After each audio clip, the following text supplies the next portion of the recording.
My fellow Americans, 4 years ago we launched a great national effort to rebuild our country, to renew its spirit, and to restore the allegiance of this government to its citizens.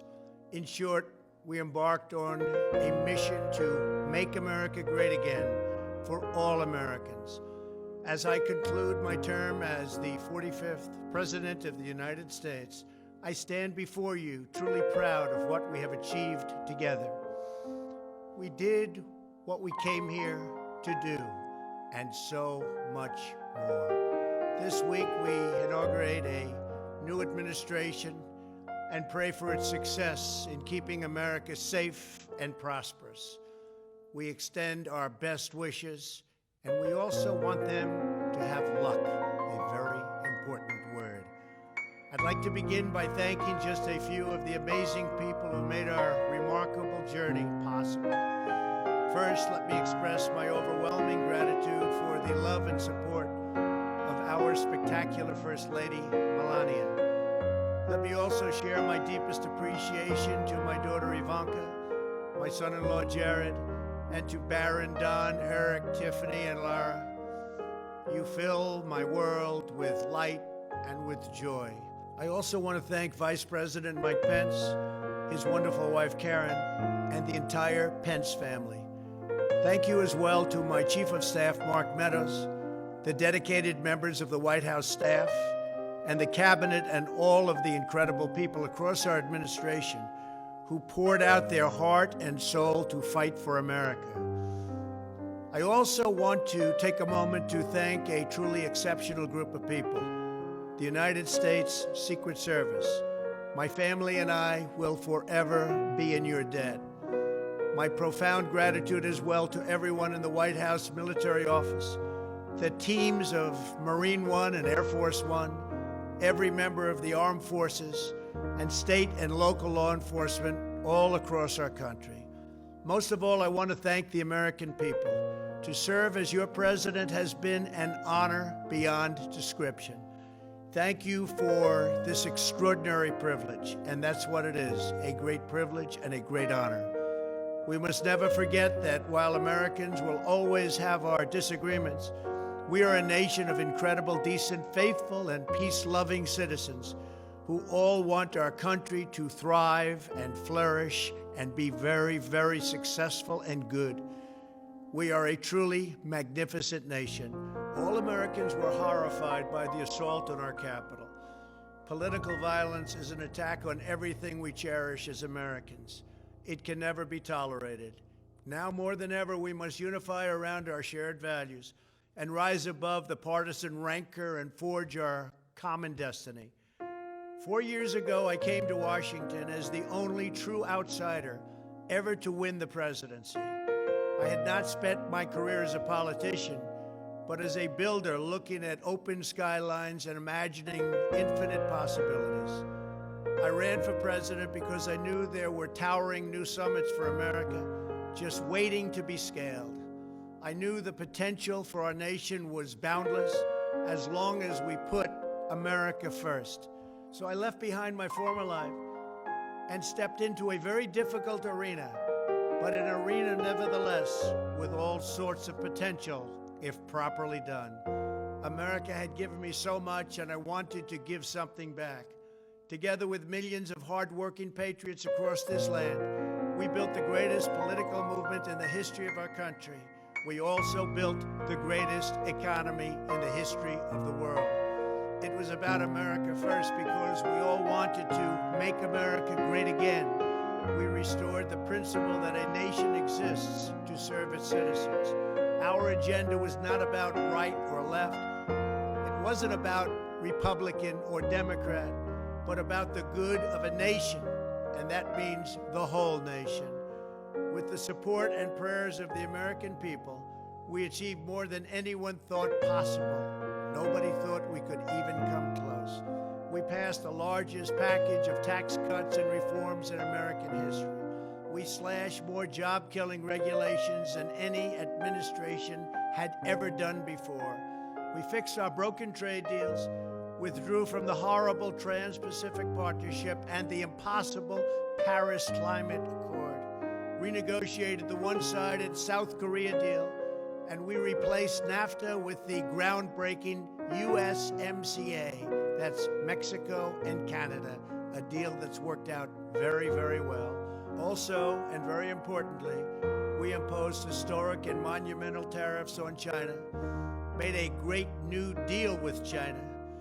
But before the ink was even dry, we and the whole world got hit with the China virus. Our trade relationship was rapidly changing. Billions and billions of dollars were pouring into the U.S., but the virus forced us to go in a different direction. The whole world suffered, but America outperformed other countries economically because of our incredible economy and the economy that we built. Without the foundations and footings, it wouldn't have worked out this way. We wouldn't have some of the best numbers we've ever had. We also unlocked our energy resources and became the world's #1 producer of oil and natural gas, by far. Powered by these policies, we built the greatest economy in the history of the world. We reignited America's job creation and achieved record low unemployment for African Americans, Hispanic Americans, Asian Americans, women, almost everyone. Income soared, wages boomed, the American dream was restored, and millions were lifted from poverty in just a few short years. It was a miracle. The stock market set one record after another, with 148 stock market highs during this short period of time, and boosted the retirements and pensions of hardworking citizens all across our nation. 401ks are at a level they've never been at before. We've never seen numbers like we've seen, and that's before the pandemic and after the pandemic. We rebuilt the American manufacturing base, opened up thousands of new factories, and brought back the beautiful phrase, made in the USA. To make life better for working families, we doubled the child tax credit and signed the largest ever expansion of funding for child care and development. We joined with the private sector to secure commitments to train more than 16 million American workers for the jobs of tomorrow. When our nation was hit with the terrible pandemic, we produced not one, but 2 vaccines with record-breaking speed, and more will quickly follow. They said it couldn't be done, but we did it. They called it a medical miracle, and that's what they're calling it right now, a medical miracle. Another administration would have taken 3, 4, 5, maybe even up to 10 years to develop a vaccine. We did it in 9 months. We grieve for every life lost, and we pledge in their memory to wipe out this horrible pandemic once and for all. When the virus took its brutal toll on the world's economy, we launched the fastest economic recovery our country has ever seen. We passed nearly $4 trillion in economic relief, saved or supported over 50 million jobs, and slashed the unemployment rate in half. These are numbers that our country has never seen before. We created choice and transparency in healthcare, stood up to Big Pharma in so many ways, but especially in our effort to get favored nations clauses added, which will give us the lowest prescription drug prices anywhere in the world. We passed VA choice, VA accountability, right to try, and landmark criminal justice reform. We confirmed 3 new justices of the United States Supreme Court. We appointed nearly 300 federal judges to interpret our Constitution as written. For years, the American people pleaded with Washington to finally secure the nation's borders. I am pleased to say we answered that plea and achieved the most secure border in U.S. history. We have given our brave border agents and heroic ICE officers the tools they need to do their jobs better than they have ever done before, and to enforce our laws and keep America safe. We proudly leave the next administration with the strongest and most robust border security measures ever put into place. This includes historic agreements with Mexico, Guatemala, Honduras, and El Salvador, a along with more than 450 miles of powerful new wall. We restored American strength at home and American leadership abroad. The world respects us again. Please don't lose that respect. We reclaimed our sovereignty by standing up for America at the United Nations and withdrawing from the one-sided global deals that never served our interests. And NATO countries are now paying hundreds of billions of dollars more than when I arrived just a few years ago. It was very unfair. We were paying the cost for the world. Now the world is helping us. And perhaps most importantly of all, with nearly $3 trillion, we fully rebuilt the American military, all made in the USA. We launched the first new branch of the United States Armed Forces in 75 years, the Space Force. And last spring, I stood at Kennedy Space Center in Florida and watched as American astronauts returned to space on American rockets for the first time in many, many years. We revitalized our alliances and rallied the nations of the world to stand up to China like never before. We obliterated the ISIS caliphate and ended the wretched life of its founder and leader, al-Baghdadi. We stood up to the oppressive Iranian regime and killed the world's top terrorist, Iranian butcher Qasem Soleimani. We recognized Jerusalem as the capital of Israel and recognized Israeli sovereignty over the Golan Heights. As a result of our bold diplomacy and principled realism, we achieved a series of historic peace deals in the Middle East. Nobody believed it could happen. The Abraham Accords opened the doors to a future of peace and harmony, not violence and bloodshed. It is the dawn of a new Middle East, and we are bringing our soldiers home. I am especially proud to be the first president in decades who has started no new wars. Above all, we have reasserted the sacred idea that in America, the government answers to the people. Our guiding light, our North Star, our unwavering conviction has been that we are here to serve the noble, everyday citizens of America. Our allegiance is not to the special interests, corporations, or global entities. It's to our children, our citizens, and to our nation itself. As president, my top priority, my constant concern, has always been the best interests of American workers and American families. I did not seek the easiest course. By far, it was actually the most difficult. I did not seek the path that would get the least criticism. I took on the tough battles, the hardest fights, the most difficult choices, because that's what you elected me to do. Your needs were my first and last unyielding focus. This, I hope, will be our greatest legacy. Together, we put the American people back in charge of our country.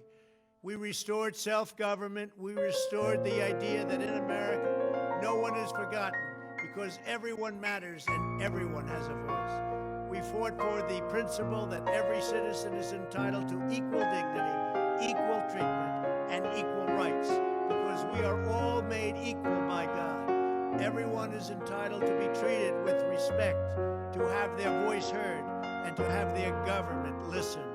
You are loyal to your country, and my administration was always loyal to you. We worked to build a country in which every citizen could find a great job and support their wonderful families. We fought for the communities where every American could be safe and schools where every child could learn. We promoted a culture where our laws would be upheld, our heroes honored, our history preserved, and law-abiding citizens are never taken for granted. Americans should take tremendous satisfaction in all that we have achieved together. It's incredible. Now, as I leave the White House, I have been reflecting on the dangers that threaten the priceless inheritance we all share.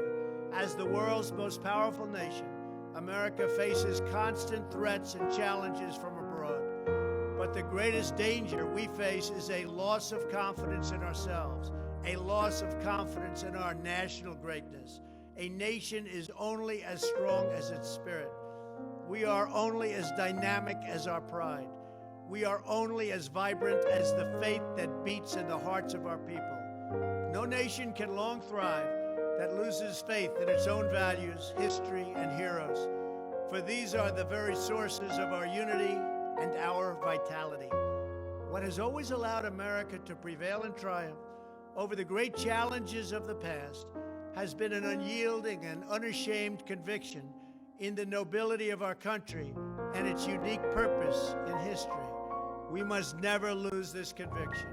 We must never forsake our belief in America. The key to national greatness lies in sustaining and instilling our shared national identity. That means focusing on what we have in common, the heritage that we all share. At the center of this heritage is also a robust belief in free expression, free speech, and open debate.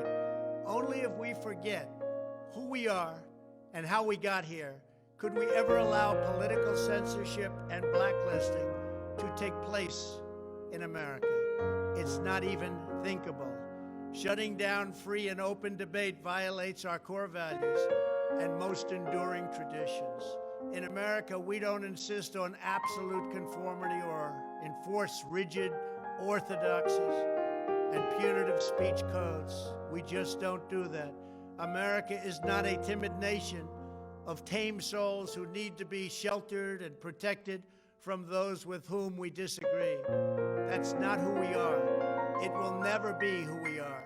For nearly 250 years, in the face of every challenge, Americans have always summoned our unmatched courage, confidence, and fierce independence. These are the miraculous traits that once led millions of everyday citizens to set out across a wild continent and carve out a new life in the Great West.